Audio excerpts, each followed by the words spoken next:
This is the self-publishing news for April the 25th, 2022. Have you missed me? It's been about a few weeks, and boy, we got a lot of news that came through, and unfortunately, I had to kind of just kick 2/3 of it off to the wayside. It was a lot of great information, but I just went ahead and got the pertinent information I thought that you would probably enjoy the most. So let's head on over here. Very first one is by PublishDrive. 10 book description hacks to use right now. This is a great post. Here are 10 book description hacks you can implement right away. The book description is a part of your metadata, blah, blah, blah. All right, number one, double check the length of your book description. They say the sweet spot is between 500 and 200 words, but ask 3 different experts and get 3 different answers. So I recommend doing a bit of research. Check the top 10 books in your genre and stores like Amazon and see what the norm is. I highly recommend the same thing. Include words or phrases your ideal readers would type out. Use easy language. Avoid time-sensitive language. This is so important. I see so many times where people are so ambitious about some big promo, they fire it off and they have their description changed 99 cents until March 25th. Today's April 25th, clown. Why don't you see about changing out your description because it's no longer accurate? Don't make yourself do a bunch of extra work. And by the way, in a place like Amazon, you are going to kind of screw yourself because that actually is against terms of service. They do not want you listing anything about pricing within the description. So make sure that you're familiar with that. It also says avoid messy HTML. Simplicity keeps people engaged. Yes, HTML is fantastic. I've said this time and again. It's good to get your book done with HTML, but don't go overboard. I used to go heading 1, heading 2, italicize. Now, keep it simple. Bullet points, maybe some italics, possibly some bolding. Don't go overboard on it. I agree with them. Opt for simplicity. Yes. Opt for bullet points. Look, I just said it. Strengthen your headline. Yes, you need to have a good hook to get people to read more about your book. Strengthen your first sentence and use an ending hook. This is fantastic. Folks over at PublishDrive always put out great content. Go take a look at that article. I'll leave a link inside the description. Moving further forward here, promotional tools. Promotions tool for Barnes & Noble audiobooks. So if you're publishing through Barnes & Noble, directly through, say, Findaway Voices, this is one of the options you can kind of do. Findaway Voices customers have a new option for the promotional pricing strategies for Barnes & Noble audiobooks. Definitely give that a shot. It's going to be over, I'm sure, in your marketing tab, and you'll be able to click on that. It'll be right directly below the chirp feature that you have there. All right, next item over in the news. Boy, Kindlepreneur, I'm telling you what, Dave Chesson, dude, you keep me busy all the time with all these great articles and great information. Folks, make sure you subscribe to Kindlepreneur on YouTube as well as over at kindlepreneur.com for great relevant information. And this is kind of an interesting one.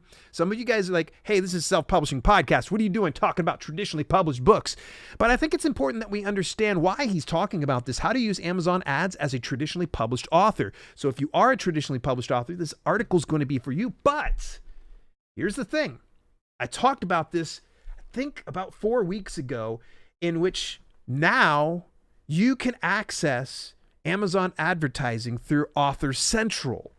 Yeah, that's a big game changer because if you published, say, your print book through IngramSpark, you can't go on through Amazon ads before and drive traffic to that IngramSpark published book over on Amazon. It just doesn't work that way, at least back then. Now it does. And so this is why Dave's sharing a little bit more of that information about why it's pertinent, what you need to do, a good step-by-step scenario. So I know some of you are probably self-published and some of you are probably traditionally published, but everybody could probably take a minute and go and read this article. Thoroughly informative. Moving further forward, big shout out over to the gang over at Streetlib. First of all, I'm forgetting the gentleman's name who reached out to me over on Twitter.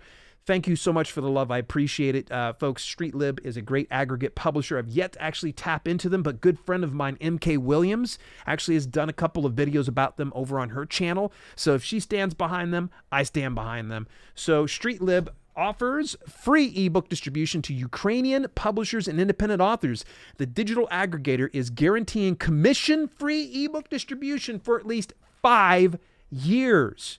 All right, we urge others to do the same, says the Italian company. Oh, snap. Did you see that? They literally yeah, we're going to do this to support the folks over in Ukraine. Is anybody else going to do it?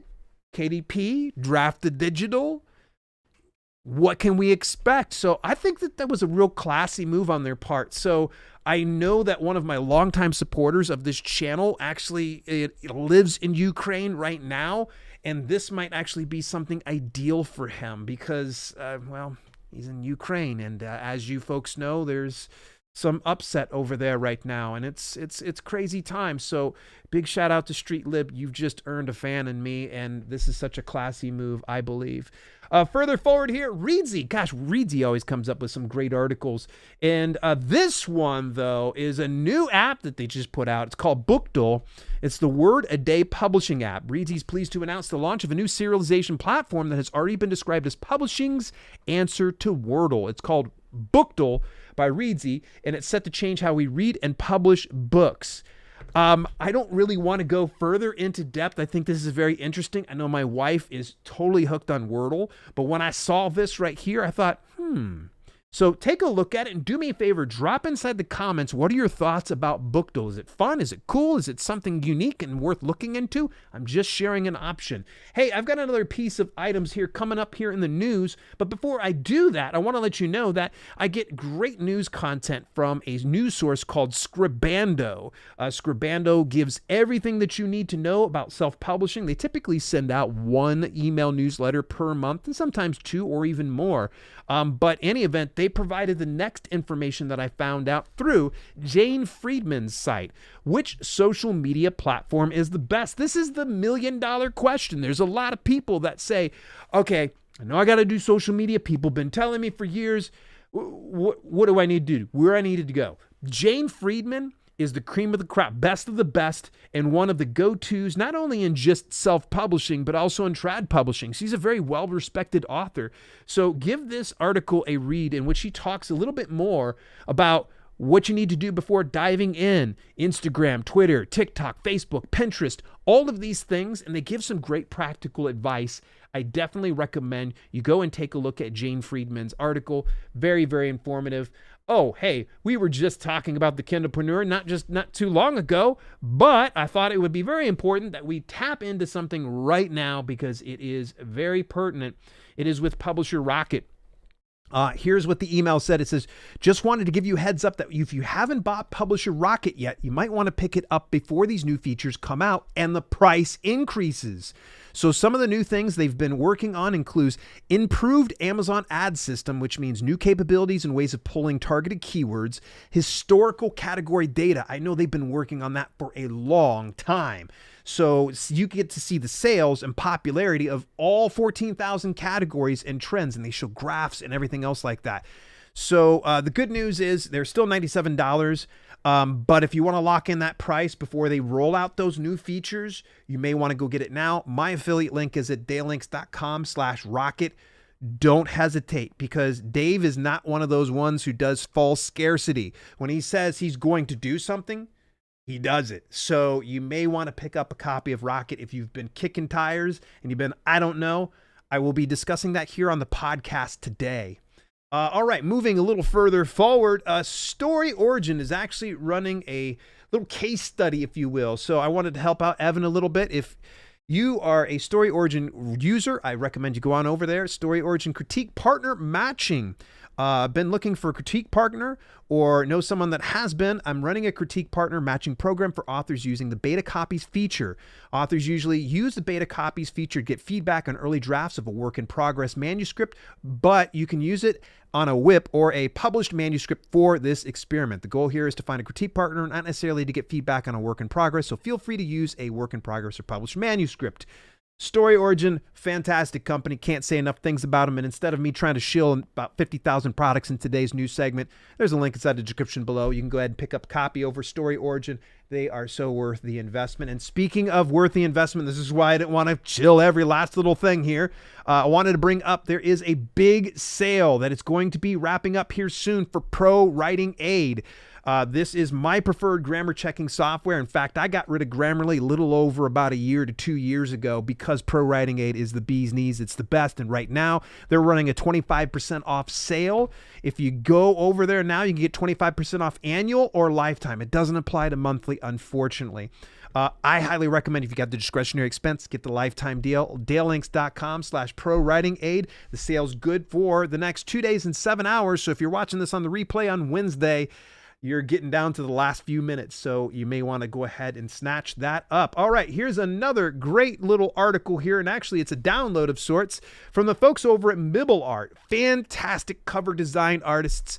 They have a great service. I'm actually going to be working with them here really soon, but this infographic goes through some of the most wanted genres and how much they're earning per year. They talk a little bit more about ebooks. Audiobooks get more attention. There's been an increase in audiobook sales. You ready for this? 320% in 2021. Can I say it? Can I say it? I'm going to say it anyways. I told you so. I've been telling people for so long, don't rest on audiobooks. Like, this is going to continue to be on the uprise. Yep, you can tell I'm in pain. It's on the trend. It's going upward, and I highly recommend you tap into audiobooks today. But I'm going to go ahead and give you a link to this article so that way you can kind of peel through a little bit more and get some additional infographics and some info into the self-publishing business. Hey, folks, it's getting down to the last few days. IngramSpark has a promotional code that you can use for free uploads and free updates, but you're going to need to use it by April the 30th of 2022. So with that being said, the code, I'm going to repeat this here, and it's in all caps, by the way. Free 522. So that's free FIVE 22. All caps, no spaces. You're going to do it at the time of the upload. It's typically the last step of the process. You can do it up to 5 times. So if you've been kind of waiting to update a manuscript because you don't have the scratch, now's a great time to go ahead and do that. IngramSpark, you know, I might have had some choice words for IngramSpark at some point or another, but I still got some love for the platform and continue to use them.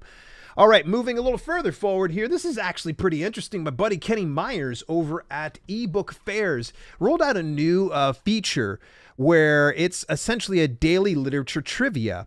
And our game's simple. Every day we ask you 6 trivia questions that cover every literary genre. We build a lit worm for you that shows green segments for correct answers and red segments for wrong answers. The goal is to play consistently and get as many right as possible so that you can share your knowledge of literature with the world through your daily lit worm. If you switch devices or clear your cookies, it will lose a lot of that data. So it's kind of a little fun way to, you know, bring people in and keep them engaged and such like that. If you haven't tried out eBookFairs, go over to eBookFairs.com. I'm not going to send you through an affiliate link because I already given you guys about 50 of them here, but since the beginning of this broadcast here. All right, going further forward here, the folks over at Puffer Print, Jeremy always hooks me up with some great information. It's an offset publisher, so those of you out there that want to fulfill print runs, but not through any regular print-on-demand services. You've got the discretionary expense. You know you'll be able to sell that pallet full of books. Offset publisher Puffer Print is one of the ones that I'm going to go ahead and recommend. In fact, actually, if you've been looking to do board books for children, they do that. Yeah, pretty cool, right? At any rate, they talk about the advantages of offset printing. I think that every self-publisher needs to make themselves aware that there's more options out there beyond print on demand. I never wanted to mislead you or make you believe that ordering a pallet full of books is a bad thing. It's a bad thing if it just goes out and sets and collects dust. But for someone like, say, for instance, a friend of mine, John Celestri, fantastic animator. He's also in... He's done a lot of art books and such like that and some comics and magazines. And honestly, he orders like a big thing of the books because there's demand for that. So it wouldn't make sense for him to go and do that through, say, KDP because he's losing a lot of that profit and they're gaining everything in the meantime. So sometimes you can just remove that middleman, go straight over to an offset publisher. They talk a little bit more about this and how it works and what you can expect. Go over, take a look at Puffer Print. I'll go ahead and leave a link in the description down below. And last but not least, I've got Barnes & Noble Press pulled up here. It is a reminder here. We talked already about Barnes & Noble audiobooks with Findaway Voices, but they have done like a whole revamping, relaunching of sorts. And now The audiobooks have their own devoted little section, and it's integrated into one page. It used to be separate, but now it's in one page over on Barnes & Noble. So they have the new marketing feature that you can look forward to.